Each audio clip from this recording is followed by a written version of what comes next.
Integration को start करने से पहले, इसकी एक्सरसाइज करने से पहले कुछ चीज़ें हमको समझ लेनी चाहिए। तो जैसे अगर हम डिफरेंशिएशन करते हैं, डिफरेंशिएशन अगर हम करते हैं एक्स स्क्वायर का, तो we get 2x d by d x of x square अगर हम करते हैं तो वी गेट 2x। ठीक है, तो इसका मतलब इन्वर्स प्रोसेस है, यानी कि अगर मैं इसका इंटीग्रेशन करती हूँ तो आई गेट एक्स स्क्वायर, यही मतलब हुआ इस लाइन का। लेकिन what if we have function like this x square plus 3, इसका अगर हम डिफरेंशिएशन करते हैं तो वी गेट 2x और 3, हर कांस्टेंट का डिफरेंशिएशन क्या हो जाता है, 0।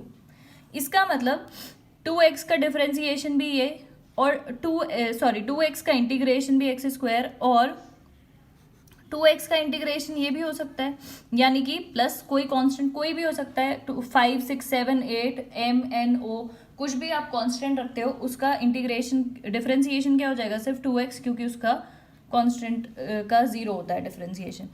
इसीलिए हम क्या करते हैं, जब भी इंटीग्रेशन, पहला point which you need to remember is, जब भी हम किसी भी फंक्शन का इंटीग्रेशन करेंगे तो उसके आंसर के साथ हम क्या लगाएंगे, प्लस c।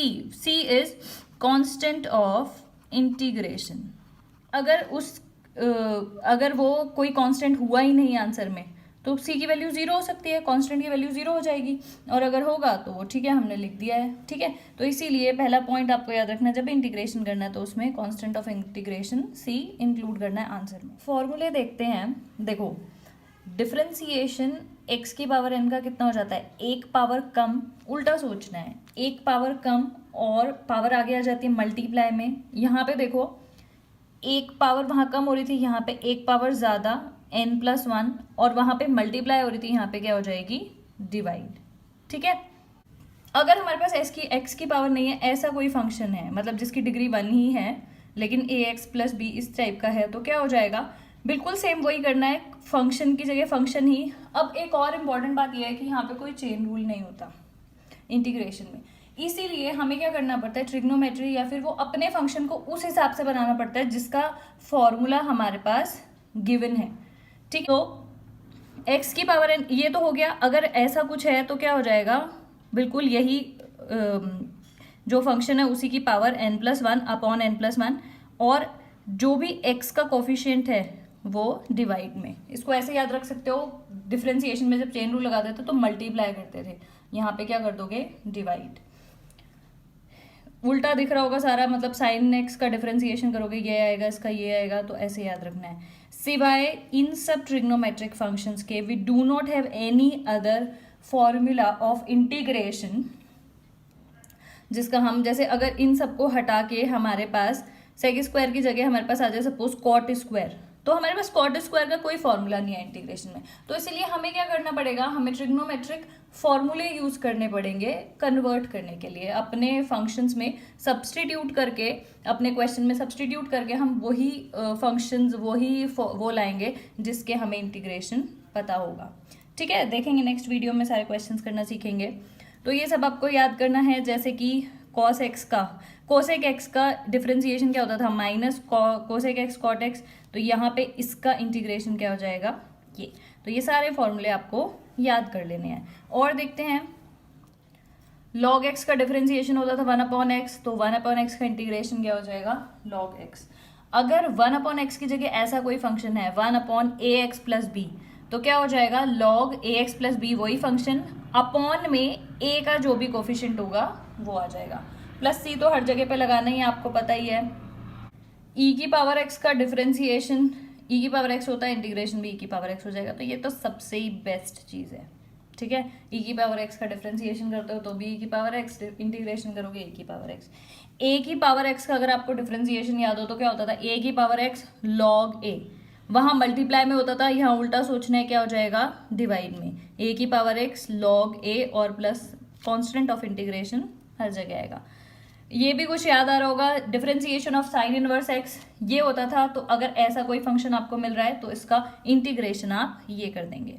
इसके अलावा आपकी बुक में बहुत सारे और फॉर्मूले भी लिखे होंगे, जैसे a² - x², बट इतना सारे फॉर्मूले आपको याद लर्न नहीं करने हैं, क्योंकि मैं आपको सिखाऊंगी कि आपको किस तरीके से क्वेश्चन को सीखना है, सोचना है और कैसे? आप अगर बहुत सारे सपोज 4 फॉर्मूले हैं लेकिन उसके अलावा और 4 एक्स्ट्रा कर रहे हो तो भूलने के चांसेस ज़्यादा होते हैं, ब्रेन की कैपेसिटी भी तो बढ़ जाएगी। तो इसीलिए सिर्फ जो मैं बता रही हूँ इस स्पेशली 13 चैप्टर के लिए आपको यही सब याद करना है। साइन इनवर्स एक्स का क्या हो गया, ये डिफरेंशिएशन, तो इसका इंटीग्रेशन ये हो जाएगा। और आपको पता है कि कॉस वाले जितने सी से स्टार्ट होते थे उनके सबके आगे माइनस लगता था, तो चाहे ये लिखो या फिर माइनस कॉस इनवर्स एक्स हो जाएगा।